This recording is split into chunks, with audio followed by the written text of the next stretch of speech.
In the labor camp, I was only allowed to eat 150 kernels of corn a day.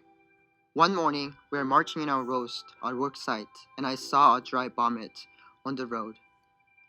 I was so hungry that I got on my hands and knees and began picking the rice out of the vomited rice. I didn't stop eating the vomited rice until the beating from the guards were too unbearable. Millions of people live in these nightmarish conditions every day due to the fear that their dictators inflict on them. A dictator is a ruler with total power over a country, typically one who has obtained control by force. As of 2018, out of the 195 countries in the world, 49 nations, or 25%, have a dictator or authoritarian regime ruling the nation. These include countries such as Russia, China, North Korea, Iraq, and Venezuela. Many citizens are left wondering how these leaders gained such power in the first place, which leaves us with the question, how are present-day leaders using fear to manipulate individuals and gain power? Nicolas Maduro is the current president of the dictatorship of Venezuela. Maduro was born in 1962 in Caracas, Venezuela. Maduro worked as a bus driver when he was young and worked his way up in the political system by joining the Transit Workers Union. He became good friends with the former president of Venezuela, Hugo Chavez.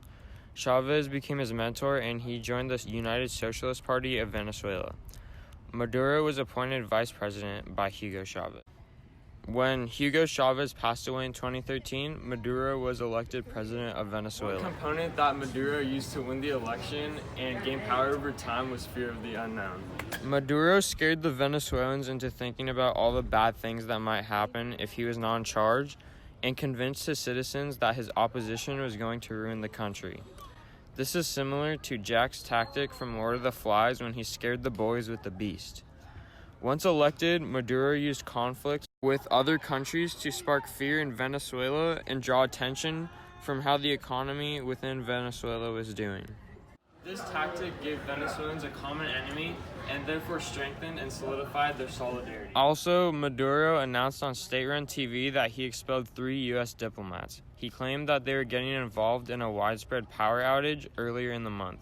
"Get out of Venezuela," he said, listing several names. "Yankee, go home. Enough abuses already."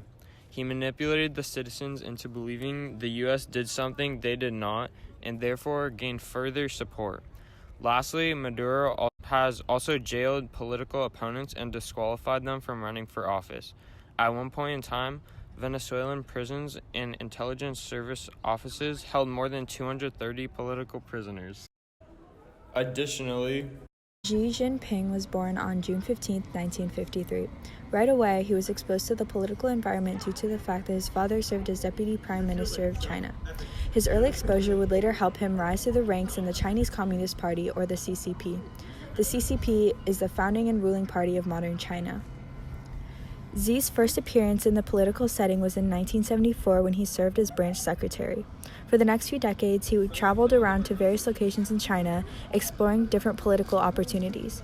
As of 2012, he served on the committee of the CCP until his presidential election on March 14, 2013.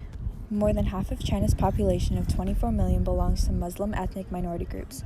As of late last year, Xi Jinping has been taking groups of Uyghur Muslims and sending them to camps for months at a time. There, he brainwashes them by teaching them that their religion is bad and that they need to start worshipping at least one of China's main religions, Buddhism, Taoism, and Confucianism. At the camps, prisoners face physical and verbal abuse by guards, grinding routines of singing, lectures, and self-criticism meetings, and the gnawing anxiety of not knowing when they would be released. Once they are released, individuals are forced to stay in specific cities on the outskirts of China so that they can be better monitored and so that it is easier for guards to control them. Xi Jinping's physical and mental abuse of the Muslims instills a fear in the Muslim community, causing them to change their religion on their own. The Muslim citizens that have not yet been detained tell journalists that Xi's campaign to erase the trace of Uyghur Muslims has traumatized the Uyghur society, leaving behind fractured communities and families. This woman's family was taken from her earlier this year, and she hasn't seen them since. Finally, Kim Jong-un was born on January 8, 1984. He succeeded from his father in 2011 and now currently serves as North Korea's leader. Kim was influenced from a young age by his father. Kim would accompany him on many military inspections. In 2009, he was listed as a candidate for the Supreme People's Assembly, and the April following, he was given a post on the National Defense Commission, NDC. Quickly gaining power, Kim was given the highest rank of the 4-star general in 2010, even with no military experience. After the death of his father, Kim was later declared as the country's leader. The early years of Kim's rule have been characterized as a ruthless consolidation of power. In November 2013, Kim went even as far as executing his own uncle, Jang Song-thaek, claiming he had to be removed from the Korean Workers' Party, the country's ruling party. Kim also has many restrictions on his citizens. People are not able to leave the country without permission from the regime, which will most likely deny you of access. Another restriction is freedom of speech. Citizens are not able to criticize any of the regime, otherwise that person's family may disappear and be sent to the political prison camp. As of right now, there are 200,000 prisoners in these camps. In the political prison camps, prisoners are tortured and forced to do manual labor. There is also a limit on the spread of information around North Korea. The citizens are not able to have access to any social media and blocked from all outside communication. In fact, it is illegal to try and call someone outside of North Korea. Citizens have no religious freedom.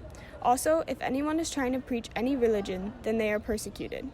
Kim uses this tactic to instill the fear into the citizens by showing what will happen to them if they go against any regime laws. In conclusion, all three leaders were able to control their citizens by using one main tactic: fear. Using that fear, they were able to easily control their citizens and gain power.